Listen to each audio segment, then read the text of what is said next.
வணக்கம். அரசியல் ஆடுகளத்திற்கு உங்களை அன்புடன் வரவேற்கிறோம். இன்னைக்கு முக்கியமான அரசியல் அலசல். முதல் செய்தி, தாவேகா தலைவர் விஜய் முதலாக ஒரு தொலைக்காட்சிக்கு, ஆங்கில தொலைக்காட்சிக்கு பேட்டி கொடுத்திருக்கிறார். இதை ஏன் முக்கியமான செய்தியாக சொல்கிறோம் அப்படின்னா, இதுவரை அவர் எதுக்குமே பேட்டி கொடுத்தது இல்லை.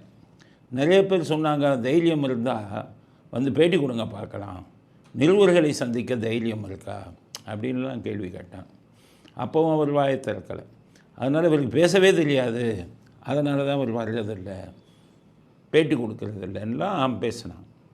ஆனால் இப்போ என்ன இதாச்சுன்னா, வட இந்தியாவில் ஆங்கில சேனல் NDTVன்னு ஒன்று இருக்குது, அது இங்கிலீஷ் சேனல். அந்த சேனல்லேருந்து அவர் அணுகியிருக்காங்க, ஒரு பேட்டி வேணும். அப்போ இவர் அலுவலகத்திலேருந்தே அவங்களுக்கு ஃபோன் போட்டு, பேட்டி கேட்டிங்களே, இங்கே வீட்டுக்கு வந்துடுங்க அப்படின்னு சொல்லியிருக்காங்க. அதுக்கப்புறம் அவங்க என்ன யாருக்குமே பேட்டி கொடுத்தது இல்லையே, நம்ம கொடுக்குறாருன்னு சொல்லி அங்கே போயிருக்காங்க. போனோன்னே அவர் வீட்டுக்குள்ளேயே வந்து இதெல்லாம் ரெடி பண்ணி கேமராவெல்லாம் ஒரு பேட்டி எடுத்திருக்காங்க. பேட்டி ஆங்கிலத்தில் எடுத்திருக்காங்க. நான் என்ன சொல்கிறேன், நம்ம தற்கொலைகள்லாம் பேட்டி கொடுக்குறையா தைரியமானலாம் பேசுனாங்க. ஆனால் அவங்க தலைவர்களே பிட்டு பேப்பரை வச்சு படிக்கிறாங்க, தமிழ்லையே பிட்டு பேப்பர் வச்சு படிக்கிறாங்க. உங்கள் தலைவர், உங்கள் இளைஞரணி தலைவர் இன்னைக்கு கூட வந்து ஸ்டாலின் பேப்பர் வச்சு படிக்கிறாரு. உதயநிதி என்ன பண்ணுறாரு, அவரும் பேப்பர் வச்சு படிக்கிறார். தமிழே இந்த கதி, ஆங்கிலம்னா என்ன ஆகும்? அப்போ அதனால் இவங்க என்னமோ பெரிய பேச்சாளர்கள் மாதிரி கிண்டல் அடிச்சுக்கிட்டு இருந்தாங்க. அதனால் எல்லோரும் எதிர்பார்த்துக்கிட்டு இருந்தாங்க பேசுகிறீங்க. அதுவும் நம்ம தமிழ் மீடியாக்காரன் தான்.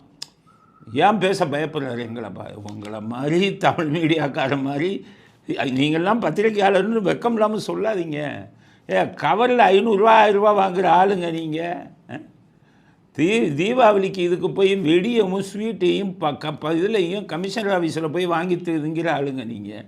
உங்களுக்கு பேர்லாம் பத்திரிக்கையாளரா? நீங்கள் கேள்வி இங்கெல்லாம் எப்படி கேள்வி கேட்பாங்க புரிஞ்சுக்கோங்க.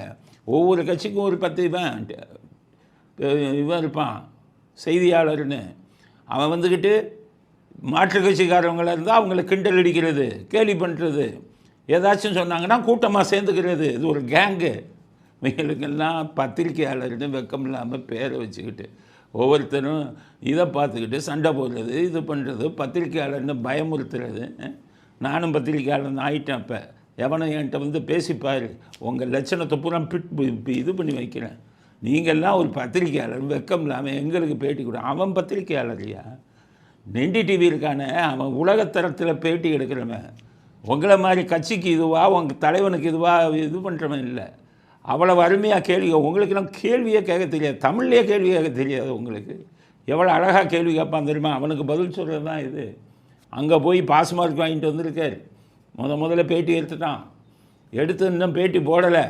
ஆனால் பேட்டியில் என்ன சொல்லியிருக்காருன்னு அவங்களே அதே ஒரு பேட்டியாக கொடுக்குறாங்க.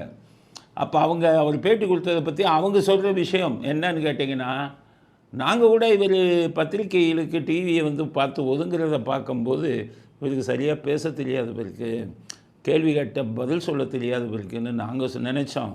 ஆனால் அப்படி ஒன்றும் இல்லையே, நாங்கள் கேட்டதுக்கு பூரா தெளிவாக பதில் சொல்லியிருக்காரு அப்படின்னு சொல்லியிருக்காங்க. இப்போ என்ன சொல்கிறீங்க? பேப்பர் பார்த்து படிக்கிற குரூப்பெல்லாம் என்ன சொல்கிறீங்க? எம்ஜிஆர் அரசியலுக்கு புதுசாக வரும்போது கூட பேப்பர் பார்த்து படித்ததில்லை. நீங்கள் இத்தனை வருஷம் அரசியல் இருக்குன்னு சொல்லி இன்னும் பேப்பரை பார்த்து படிச்சுக்கிட்டு இருக்கீங்க. உங்களுக்கு கேட்குறதுக்கு என்னது இருக்குது? அதனால் அருமையாக பேசியிருக்கிறாருன்னு அவங்க சொல்கிறாங்க, பேட்டி எடுத்தவர்கள் சொல்கிறாங்க.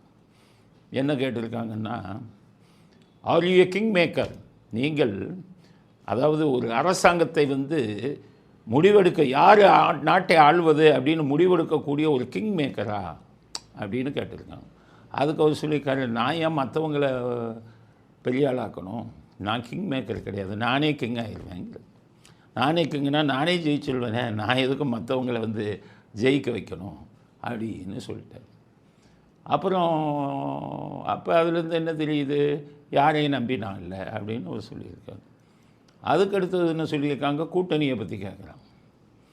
கூட்டணியை பற்றி உங்கள் கருத்து என்ன, நீங்கள் ஏன் ஏடிஎம்கேவோட சேரல அப்படின்னு ஒன்று நான் ஏன் கூட்டணி சொல்லணும், நான் தனியாகவே ஜெயிச்சிருவேனே, அப்போ எதுக்கு கூட்டணியில் சொல்லணும் அப்படின்ட்டார். உடஞ்சி போச்சு. அப்போ நான் என்ன சொல்கிறேன், கூட்டணி ஐடியா இல்லை. முதல்ல வந்து என் கூட்டணி சேருவோம், அவங்களுக்கு ஆட்சியில் பங்கு கொடுப்போம் அப்படிங்கிற டோன் இருந்தது. இப்போ பார்த்தீங்கன்னா அந்த ஐடியாவே இல்லை, நானே தனியாக ஜெயிச்சிருவேனேங்கிறாங்க. அப்போ காங்கிரஸ்காரன் 41 சீட்டு கொடுத்தாரு, ஆட்சியில் பங்குன்னு எல்லாம் சொல்லி திமுக பயமுறுத்தி கேட்டுக்கிட்டு இருக்காங்க. அதெல்லாம் பொய்யான்னு தெரியல. இவரே சொல்லிட்டார், கூட்டணி எதுக்கு, நான் தனியாகவே ஜெயிச்சிருவேனே அப்படிங்கிற விஷயத்தையும் சொல்லிட்டார். கரூரை பற்றி கேட்குறாங்க, அது சொல்கிறார், இப்படி ஒரு இது நடக்கும்னு நான் கனவுல கூட நினைக்கல. ஏன்னா இவ்வளோ, அதாவது அவர் சொன்னது, இவ்வளோ கீழ்த்தரமான அரசியல்வாதி இந்தியாவில் எங்கேயும் இல்லை. அவன் எதிர்கட்சினா எலெக்ஷனில் தான் ஃபேஸ் பண்ணுவான்.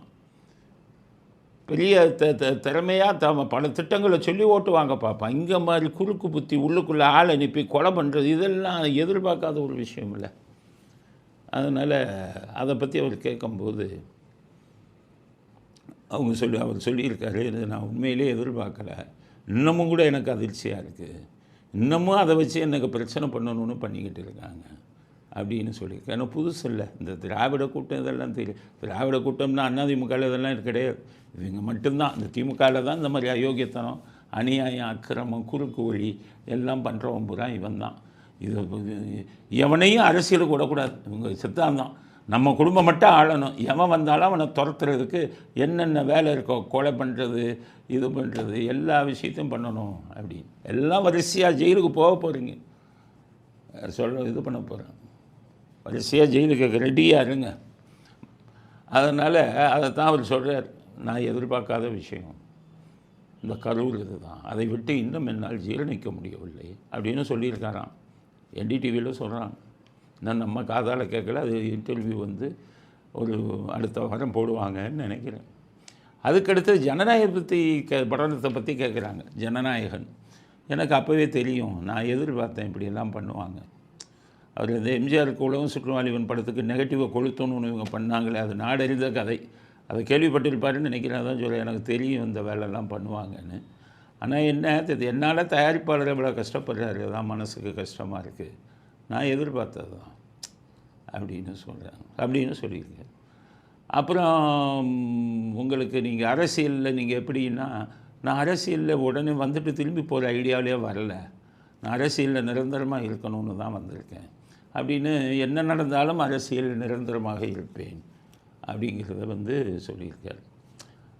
அந்த ஃபோட்டோவெல்லாம் பார்த்தேன், ரொம்ப சிம்பிளாக ஒரு சாதாரண பேண்ட்டை போட்டுட்டு, அந்த சட்டை கூட பார்த்திங்கன்னா ரொம்ப புதுசாக கூட இல்லை, மிக சாதாரணமாக இருக்குது. ஒவ்வொரு தலைவர்களுக்கும் ஒவ்வொரு இது இருக்குது, ட்ரெஸ் கோட். எம்ஜிஆர் பார்த்திங்கன்னா வெள்ளை பேண்ட்டு, வெள்ளை சட்டை, வேஷ்டி, வெள்ளை சட்டை போடுவார், கூலிங் கிளாஸ் போடுவார், அந்த இது தொப்பி கரெக்டாக வச்சுருப்பார், ஃபுல் ஹேண்ட் ஷர்ட் இது வரை வந்துருக்கும், ரொம்ப நீட் அண்ட் க்ளீனாக வருவார். அவங்க ஸ்டைல் அப்படி.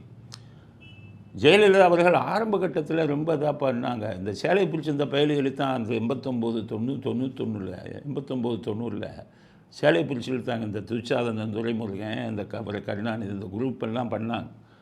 அதுக்கப்புறம் அவர் வந்துட்டு அதுக்கப்புறம் கொஞ்சம் நார்மலாக ட்ரெஸ்ஸு பண்ணார்.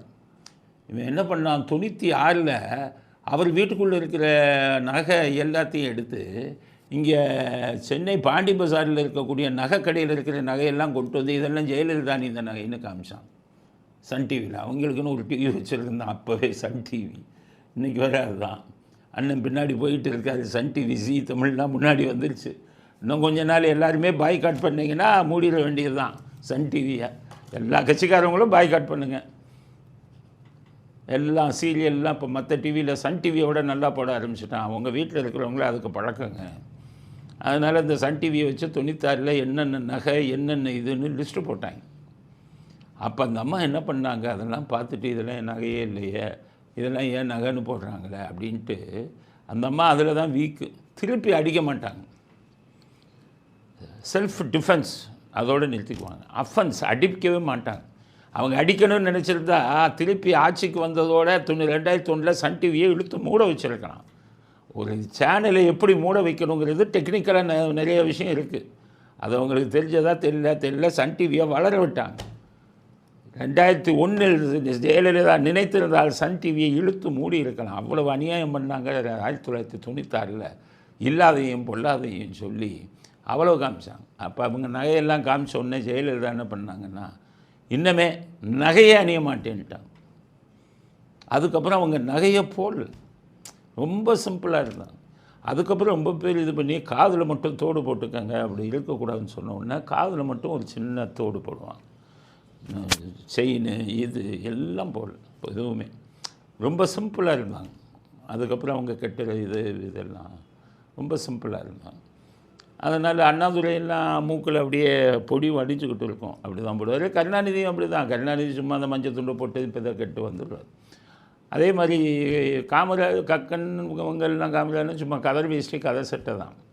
ஸோ இவர்கிட்ட எனக்கு பிடிச்ச இது என்னென்னா, அவர் ட்ரெஸ்ஸு வந்து ரொம்ப ஆடம்பரமாக இல்லை. ஏதோ ஒரு பேண்ட்டை போட்டு ஒரு சட்டையை வெளியில் விட்டு அப்படியே மடித்து விட்டுட்டு ரொம்ப நார்மலாக இருக்கார். அது வந்து உண்மையிலே ஒரு எளிமையாக தெரியுது எனக்கு. அதனால் அதை கேட்குறாங்க, உங்களுக்கு பிடித்த தலைவர்களாக இருக்கும்போது எம்ஜிஆர், ஜெயலலிதா, கருணாநிதி எனது ரோல் மாடல்ன்ட்டார். கருணாநிதியும் சேர்த்துட்டார், அதுதான் பிரச்சனை. ரோல் மாடல்னு கருணாநிதியை சேர்த்துட்டார். ஏன்னா கருணாநிதியை நீங்கள் எதில் ரோல் மாடல் வச்சுக்கலாம், ஒரே ஒரு விஷயத்தில் நீங்கள் ரோல் மாடல் வச்சுக்கலாம்.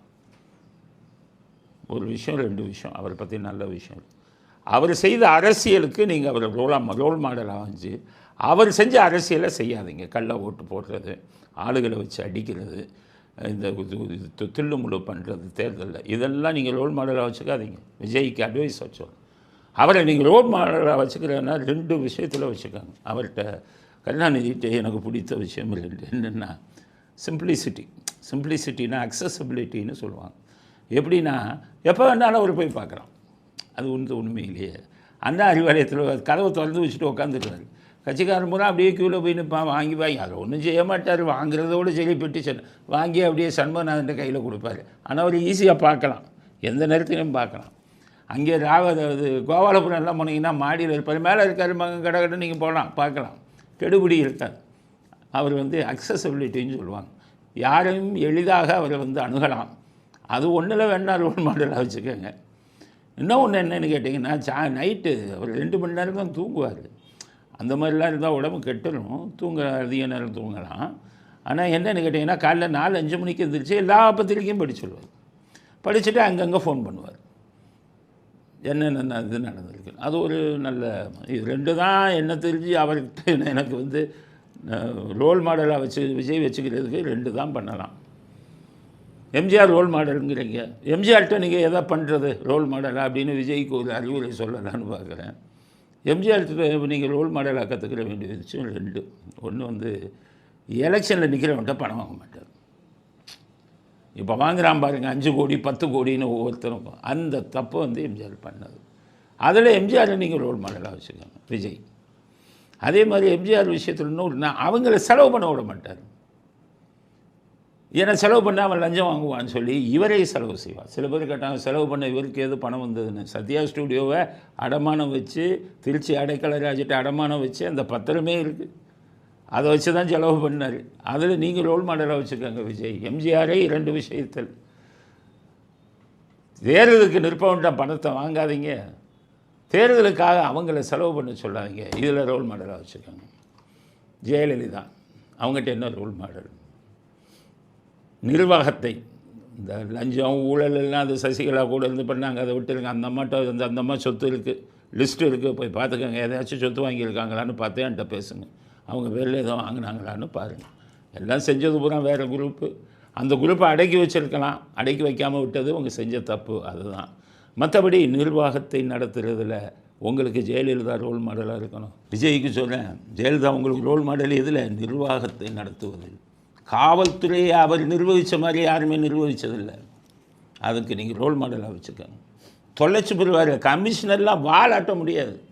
ஒரு கமிஷனரு சரவணபவன் ஓனர் ராஜகோபாலுக்கு ஆதரவாக இருந்தாருன்னு தெரிஞ்ச உடனே மாற்றினார். இப்போ செய்வாங்களா? இப்போ இருக்கிற அதிகாரிகள் தான் இஷ்டத்துக்கு கைது பண்ணுறாங்க, இஷ்டத்துக்கு சிஎம்ங்கிற ஒருத்தர் இருக்கிறதாவே இல்லை, பொம்மை மாதிரி உட்கார வச்சுட்டு பண்ணிக்கிட்டு இருக்காங்க. இன்றைக்கி ஏர்போர்ட் மூர்த்தி ரிலீஸ் ஆகியிருக்காரு. ஏர்போர்ட் மூர்த்தி பாவம், அவர் எப்படி கைது செய்யப்பட்டார் சொல்லுங்கள்? அவரை அடிக்க வராங்க, கையில் அவர் ஒரு பேனா கத்தி இருக்கு, அதை எடுத்துகிட்டு பாதுகாப்புக்கு இது பண்ணி காமிக்கிறாரு. அடிக்க வந்தவொடனே இது பண்ணுறாரு. அவரை பிடிச்சி குண்டாசில் போட்டான். அடித்தவன் மேலே கேஸே இல்லை. காரணம் யார்? அந்த அரசியல் கட்சி தலைவர் சொல்கிறத கமிஷனர் கேட்குறாரு, உடனே குண்டாஸ். அப்போ ஸ்டாலின் ஒருத்தர் இருக்காருங்கிறதே இல்லை.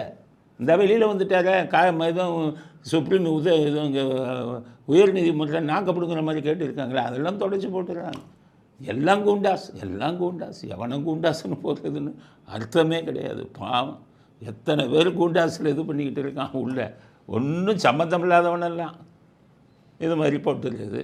இன்றைக்கி ஏர்போர்ட் மூர்த்தி வெளியில் வந்துட்டார். ஜெயலலிதா இருக்கும்போது இது நடக்காது. பிடிச்சி வந்தால் கமிஷன் கூப்பிட்டு ஏன் போட்டான்னு கேட்பார், யார் சொல்லி போட்டான்னு கேட்பார்.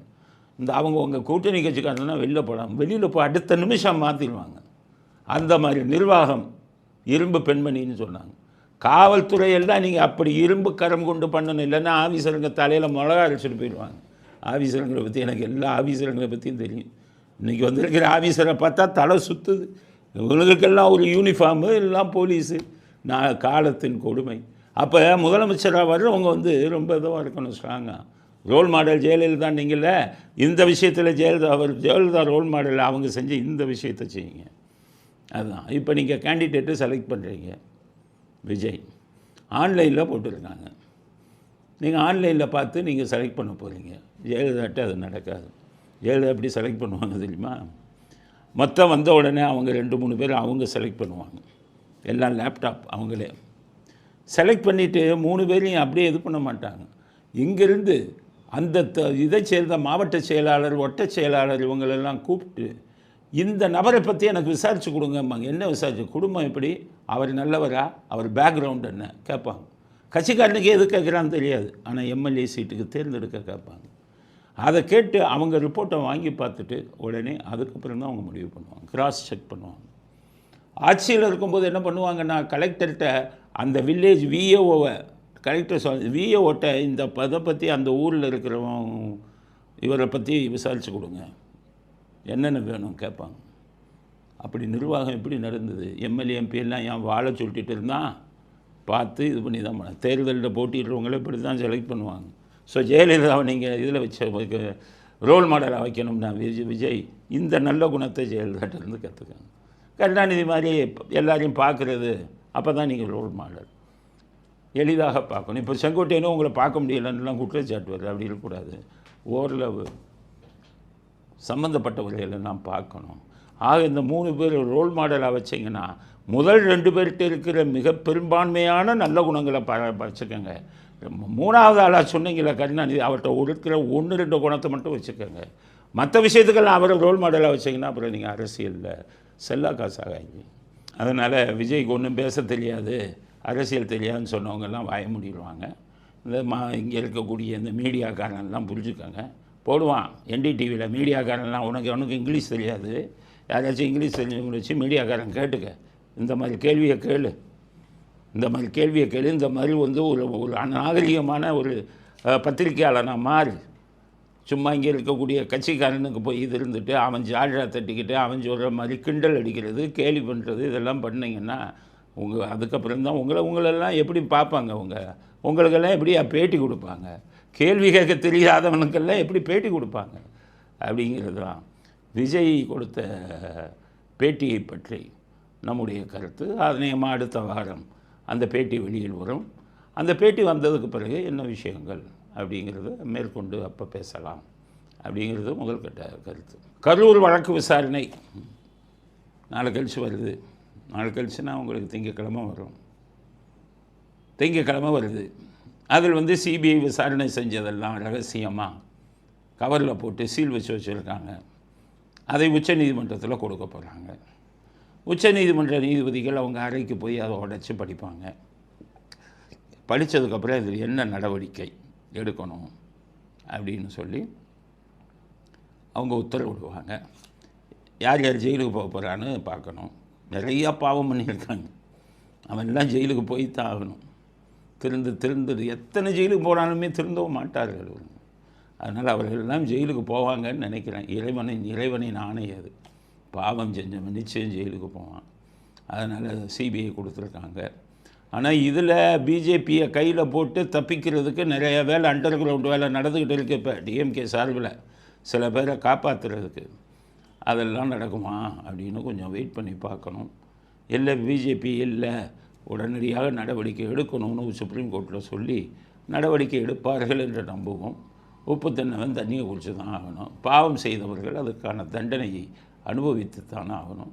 41 பேரோட உயிர், 41 பேர் குடும்பத்தின் சாபம். இது செஞ்சவங்களுக்கு நிச்சயமாக தண்டனை கிடைக்கும் அப்படிங்கிற எதிர்பார்ப்போம். அதே இதில் இன்னொன்று என்ன பார்த்தீங்கன்னா, அந்த சார் இதில் வந்துக்கிட்டே இருக்குது. இந்த 97 லட்சம் போயிடுச்சுன்னு துடிக்கிறாங்க அரசியல்வாதி.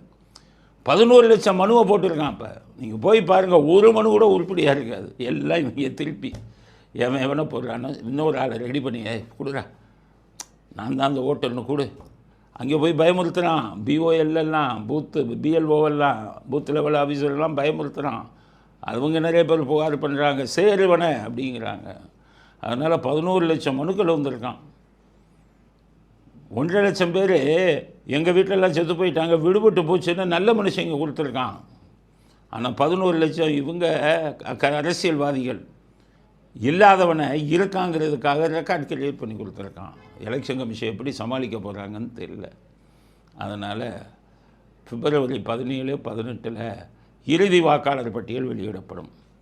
அப்போ மொத்தம் இந்த 97 என்ன போச்சு, இல்லை 97க்கு மேலே கூடியிருக்கா, இல்லை இவங்க எல்லாம் சேர்ந்து போலிகளை மறுபடியும் சேர்த்துருக்காங்களா அப்படிங்கிறது பிப்ரவரி 18க்கு அப்புறம் வெளியில் வரும். அதனால் தேர்தல் தேதி அறிவிப்பை தமிழ்நாடே ஆவலுடன் காத்து கொண்டிருக்கிறது.